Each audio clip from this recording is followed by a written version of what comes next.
don't lose that drive, bro. Don't lose that drive. Don't lose that inspiration, man. Whatever it is that's got that fire lit under you, man. Try to consistently stay with it, man, and just keep with whatever you do. Try not to give up, man, because you could be giving up right before the moment happens. Wow. And just keep going. Keep going, man. That's what I did. I mean, I can only tell you what I did. Just keep going forward, man. Keep going forward. You never see what the end's gonna be. So you just gotta keep pushing forward. What's up, guys? It's your boy, Will Nelson Jr., and today we are launching the podcast Clippers and Convos, and today's guest is the Eric Gales, my all-time favorite guitarist. So today we're gonna talk about not only him as a guitarist, but him as a person. And we are at Jimmy's Jazz Club, the best venue in New England. But we'll see you on the other side. Hope you like the conversation. Peace.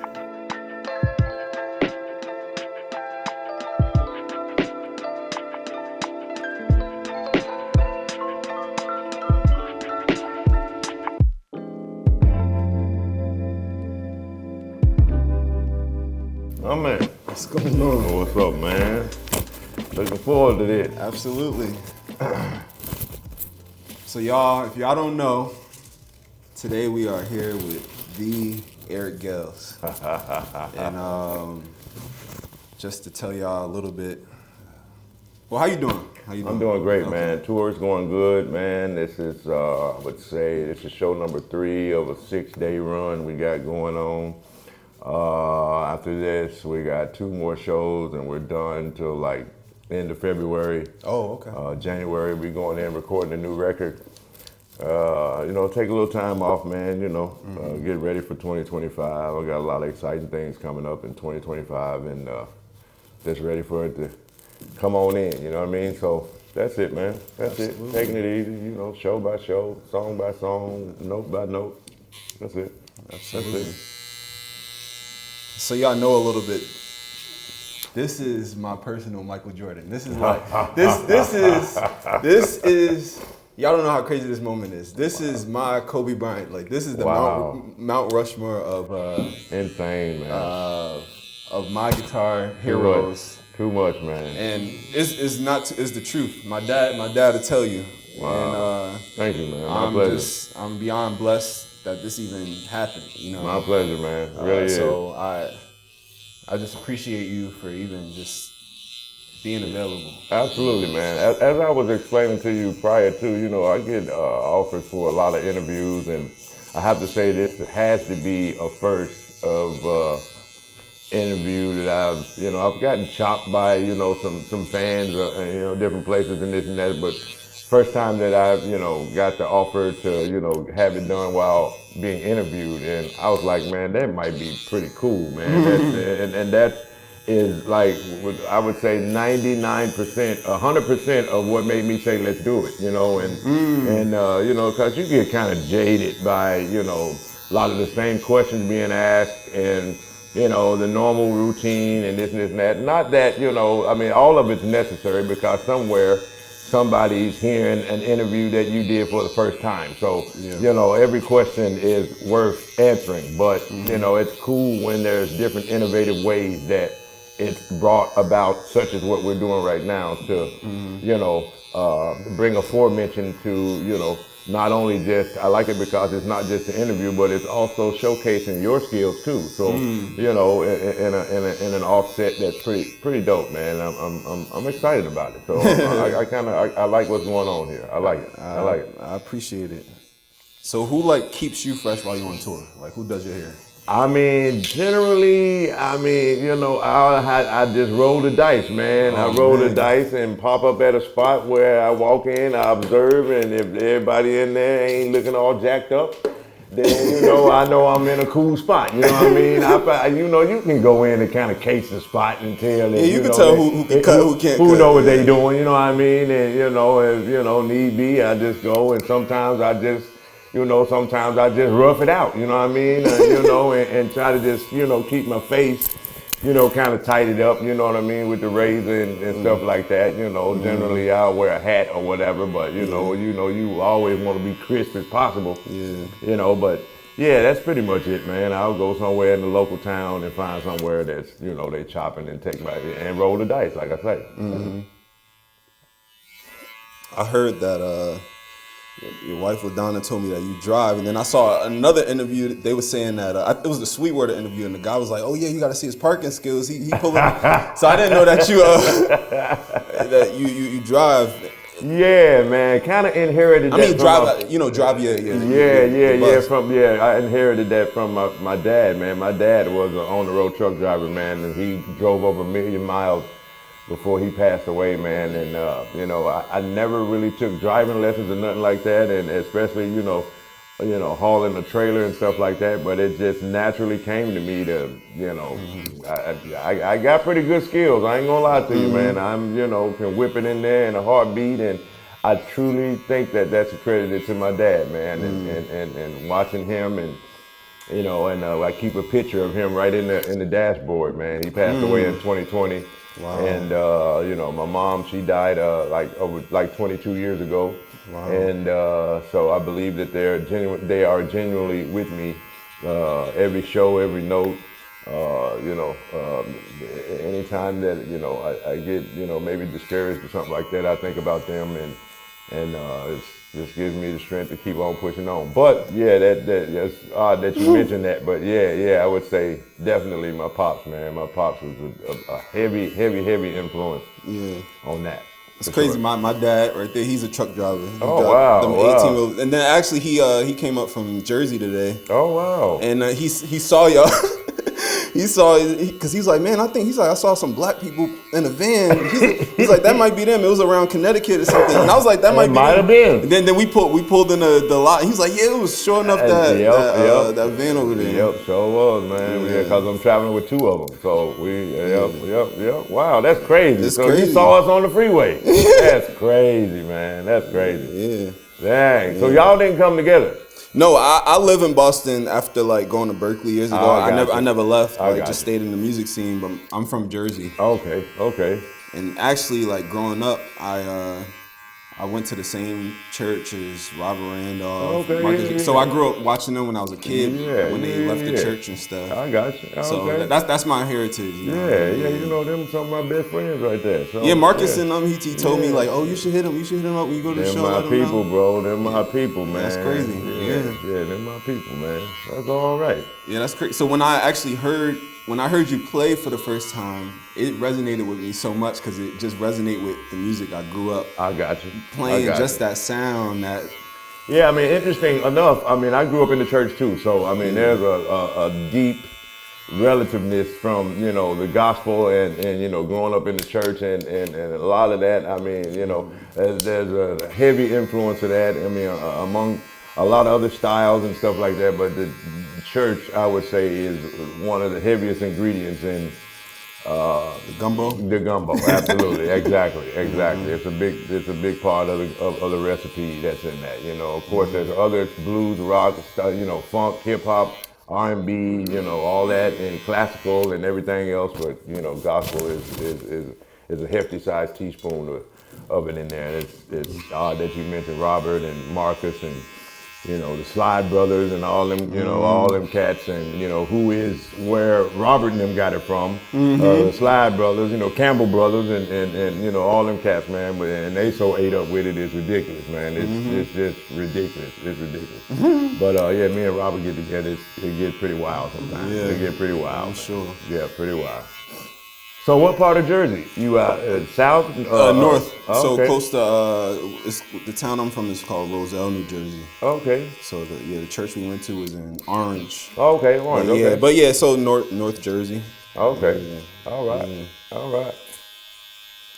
Gotcha. So go ahead. Yeah, no. You go ahead. I got you. I was thinking.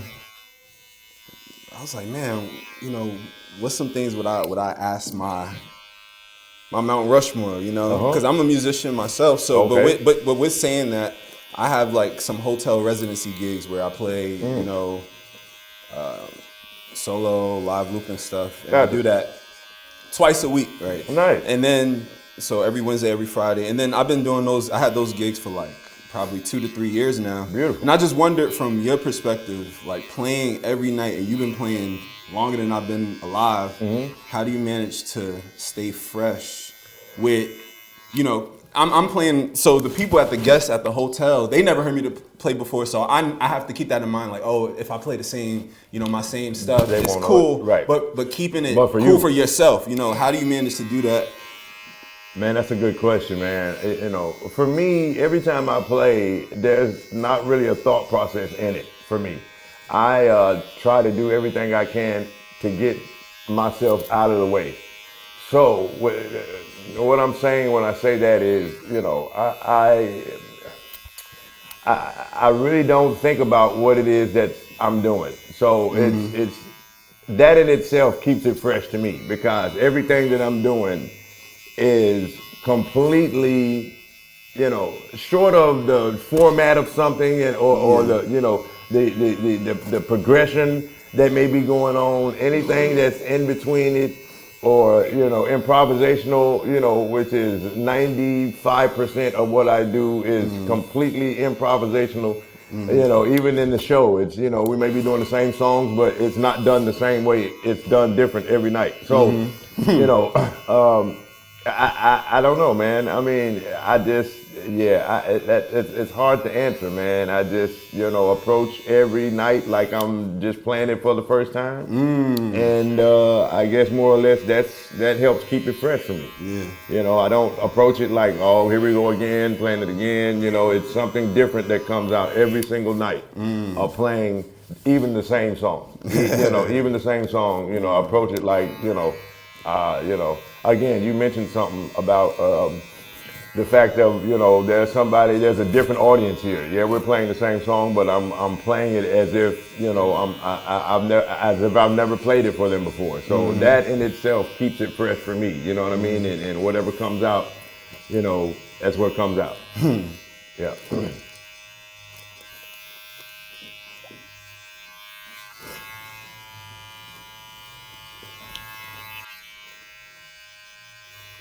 When you're not on tour, what is life like for you back home? Like, you got some hobbies? Within the past 2 years, I have really taken up bowling, man. Me and my father-in-law, we go bowling every day. Like every day, all of my life. I just turned 50 like 2 weeks ago. So happy belated. Thank you, man. And I thought bowling was boring as hell. But then I started getting into it, and I'm like, bro, this is dope. I mean, I miss it when I ain't playing.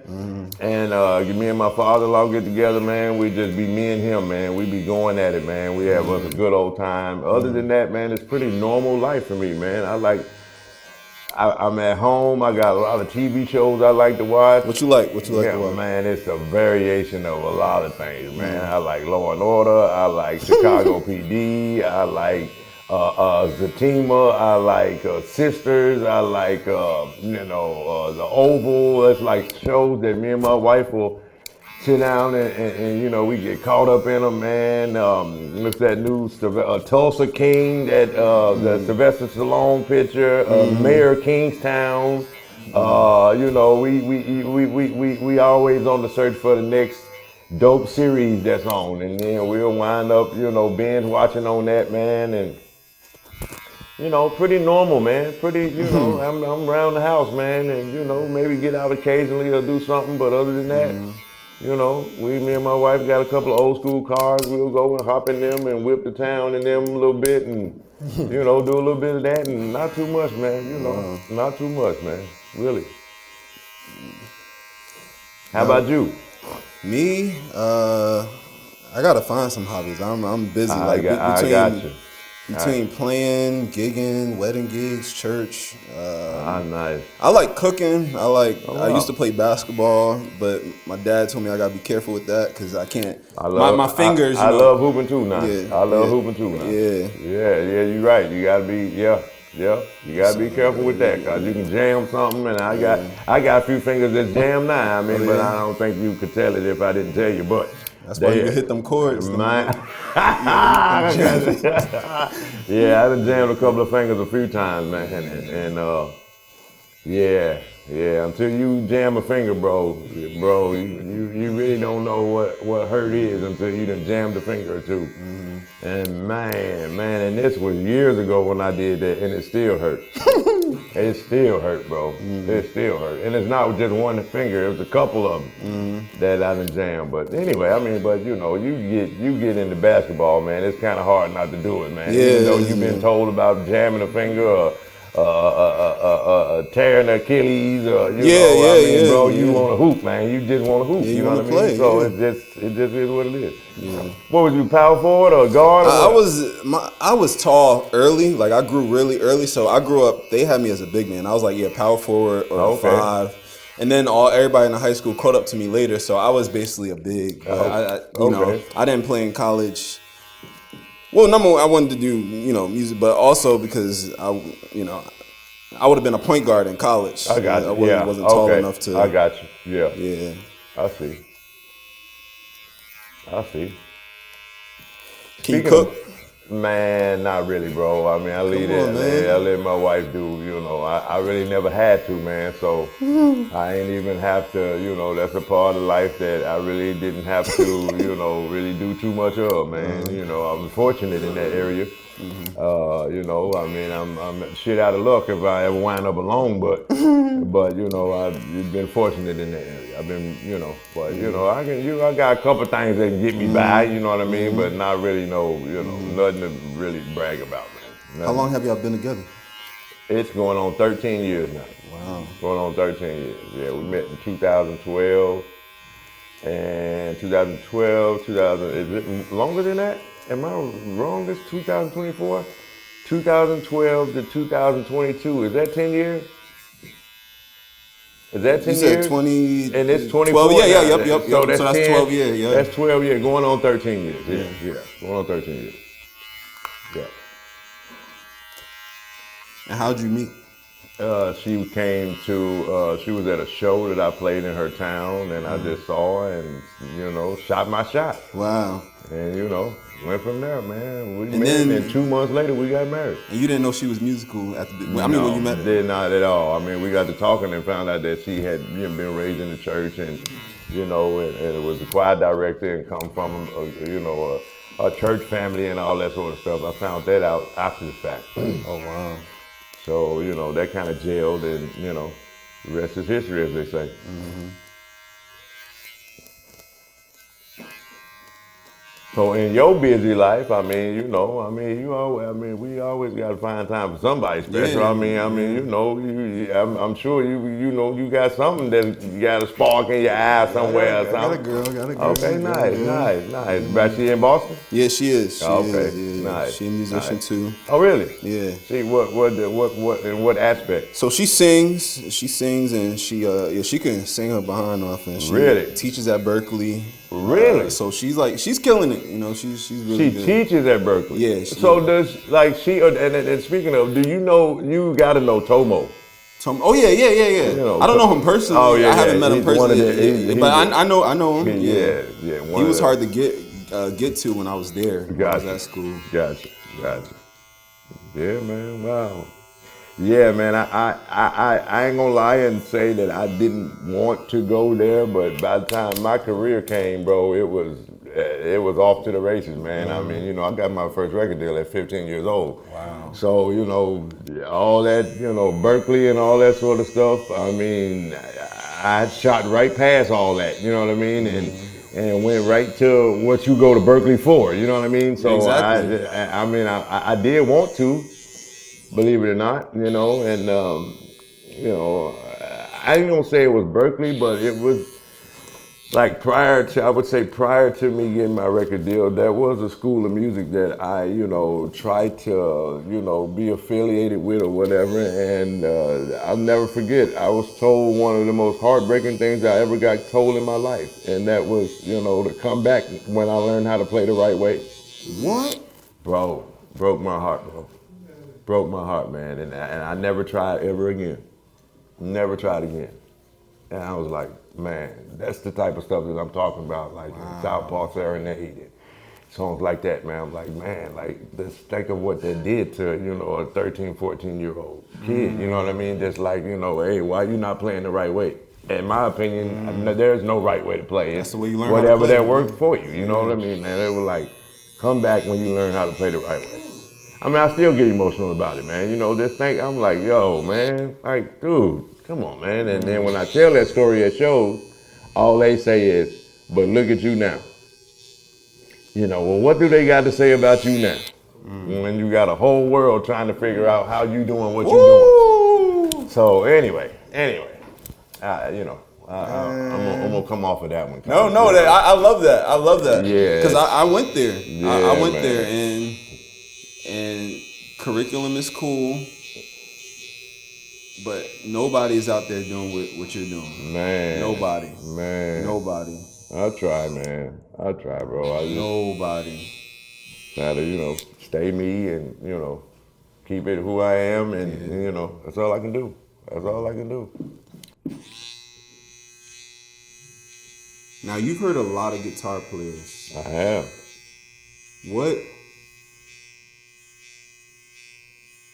What sits different for you when you hear somebody that resonates with you? That's like this guy is. Man, they're on feel. Their creativity. I'm a chord fan. The chords and how they put them together. All of that.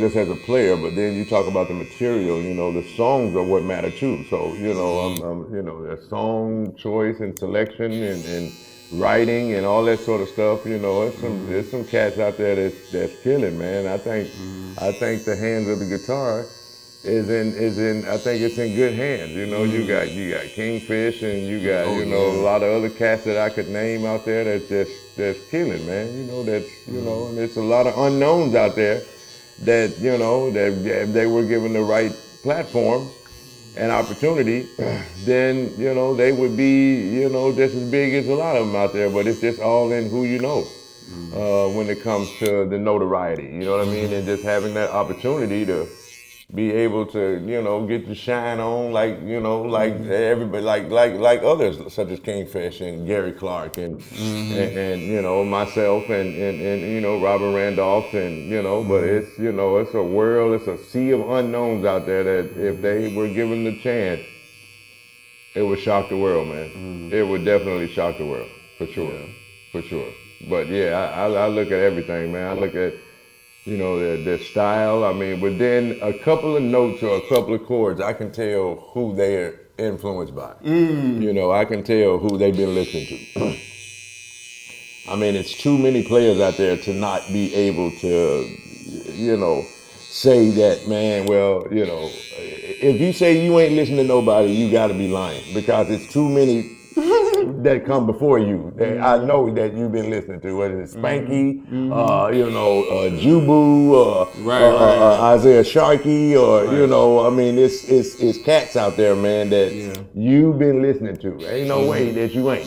Mark Lettieri, or it's just it's too many out there, man. It's too many out there. Ain't no way that you can sit here and say, oh, I did this all on my own. No, you've been listening to somebody. Whether you know it or not, you've been listening to somebody that listened to somebody. And that's how it's supposed to be. I mean, that's evolution. That's how it's supposed to be. Yeah. Now, you could let me know if we could go here or not, but my question, have you had any struggles with being black, being African American, and then being in a position, because I see some things, being a fan, I have some opinions, but I just want to know from your personal life, touring the world, being in the place where you are, the opportunities you've been given, have you had any struggles with that? I would say yes. I try not to focus on them too much, but I mean, some of them are just obvious sometimes.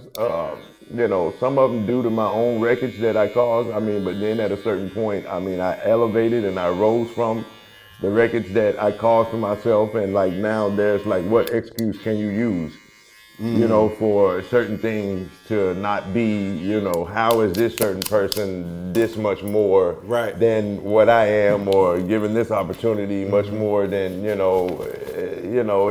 I try not to focus too much on those things, but you know, they do exist, man. And you know, a lot of, you know, my counterparts out there, you know, are, you know, however it lines up or whatever, are given opportunities that, you know, that hasn't come my way, and I don't know why. I really don't know why. I mean, because I give 1,000,000% every single night.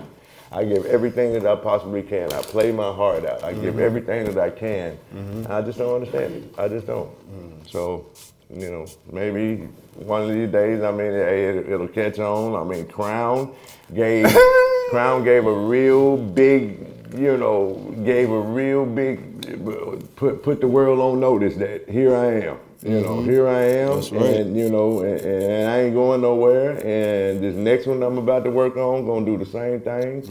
And you know, I ain't saying there's no big me's and little everybody else's, but you know, I'm definitely one that can't be overlooked.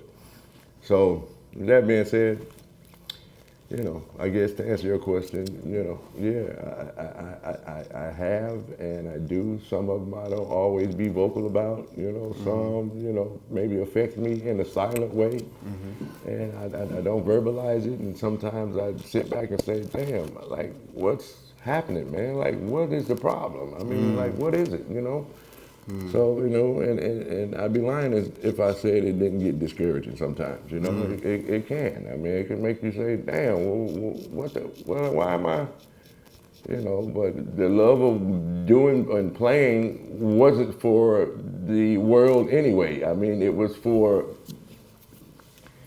you know, the fascination and inspiration that I received from it. You know, is what else that come behind it is so be it. But, you know, if it's not reciprocated in a way that, you know, what makes something else catch fire and I don't, or what makes something else, you know, be epidemic and for me, it's not quite the same. I don't understand, you know what I mean? I really don't. But, you know, I just try to keep pushing forward and give it everything I got until I can't no more. That's all I can do. That's all I can do. I love that. That was a good question, though. That was a good question. Yeah, because I listened to that. It hit me. I didn't, because I didn't hear it on the record first but last time when I was here last time and you sung The storm? The Storm. Yeah. The Storm, and you said, how can you Yeah. love what I do, but hate me, but love what I do. Yep. And that Oh yeah. that made me think. That's deep, bro. Because there's sometimes, for me, from a musician perspective, playing wedding gigs, right? Yeah. I just being honest, I walk into the venue with my suit on, everything, right? And then nobody will pay attention, or you know, I'll get treated a certain way. Then they see me plug up that guitar, Wow. and it's like, oh, See? you the musician, or you. I was like, now it's special treatment, but before it wasn't any of that, you know. Wow. Yeah. Yeah. In my earlier days, man, I had that happen to me. Yeah. You played all over the world, done everything. What do you still look forward to? The next show. The next show. Oh, I The love next that. show. Yeah, man. The next show. Cause somebody out there, you know, might be. I think somebody is at every show that might be hearing this for the first time. And that's enough to have me looking forward to the next show. The next show. Yeah. Yeah. Got a chance to, you know, shed some inspiration out there to somebody that, you know, is walking in for the first time, that have no idea who Eric Gill is. And so that's enough for me to keep going forward. Yeah, that's enough. I mentioned that you're on my Mount Rushmore, but who's on yours? Man, Like, if you can name top 3 people that probably kept you pushing. Eric Johnson, Stevie Ray Vaughan,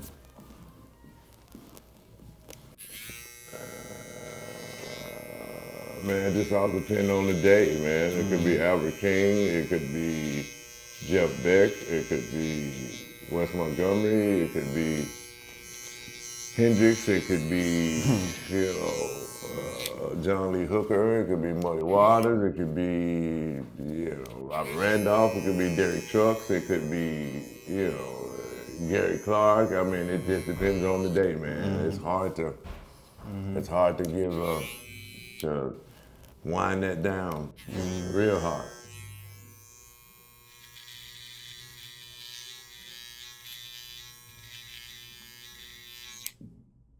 It could be a Jubu or Isaiah, or, man.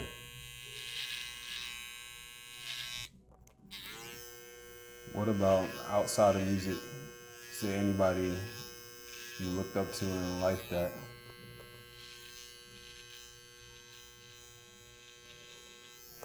what about your Mount Rushmore in life? Forgetting guitar. Good question. I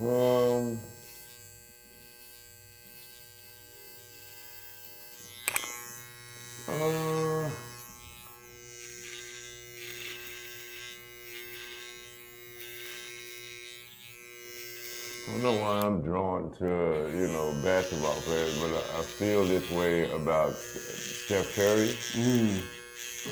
I'm a humongous Steph Curry fan. Huge Steph Curry fan. Outside of that, man, I don't know why I'm particularly drawing a blank at the moment, but there's definitely some things and people that has just made me say, wow, man, just wow, and I think that may be a lot of what this younger generation is missing, man, as it pertains to, being truly inspired by somebody that is involved in something other than, there's got to, even though I'm a huge fan of trap and hip hop and rap and all that sort of stuff, but that is the leading innovator and influence of the young generation right now, is that whole genre and that whole influence there. And it's got everybody just ate up with being influenced by all the wrong shit, bro. They are admiring and being, they're glamorizing everything that's gonna send them to a grave early as hell. It's just is what it is. I'm a fan of it too, but like, I don't know, man. I don't know. Somewhere there's a market for it because look at how well it's doing.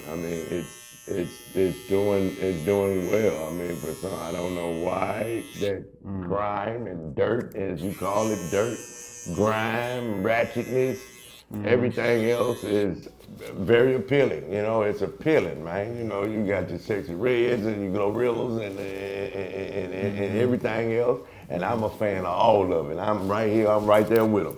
But man, it's gotta be something else, man. There's gotta be an offset though, man. Gotta be something that offsets. Has to be.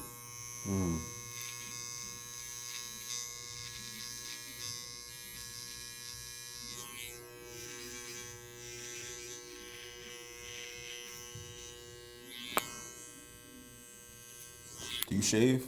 Or do you use a clipper? Do you use a clipper? I use that and then I use the zzz thing too. Yeah, so like one of these? I just want to make sure you don't bump up. You use like a Yeah, shaver? I use You a, sure? yeah. I can't have you calling me back saying, I'll be all right. I'll be all right.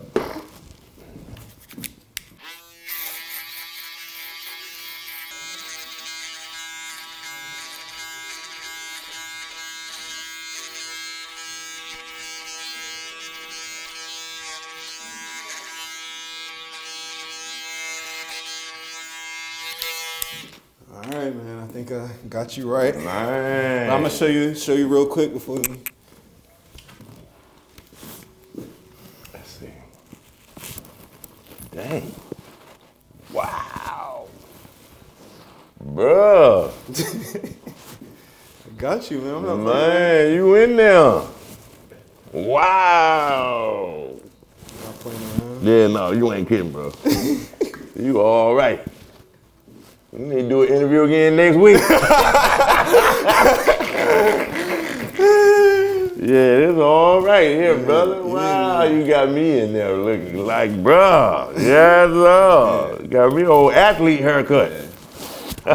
So the last thing I'll ask is, I'm an aspiring. Well, I'm doing music.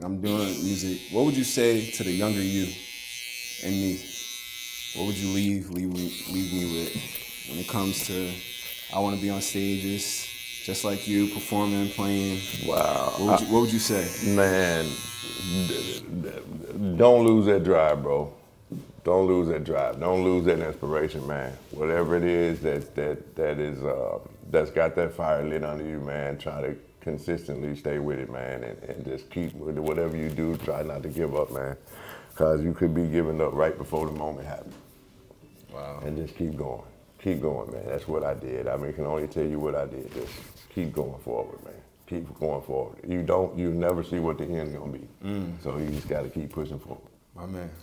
Yeah, Thank man. you. Bro, hey man, this has been amazing, bro. So y'all, today this is with this is Dude, this is dope, man. this is my man Eric dope. Gels, This man. is dope. I never seen this happening, but This is dope. I love it. So first, man, this is dope, man. It's really, I'm glad I accepted this, man. This is all right, man. Yeah. I like the whole concept. I like everything, man. Anybody else out there thinking about doing this interview, you need to do it, cause he the truth. He the truth. I like what he got going on, man. I really do, man. I appreciate Yeah, we gotta do this again at some All right, point, absolutely. I'll hit you up when I'm around. Man. Yeah, definitely. So this is a wrap. Clippers and Convos with the Eric Gels My man. at Jimmy's Jazz Club Boom.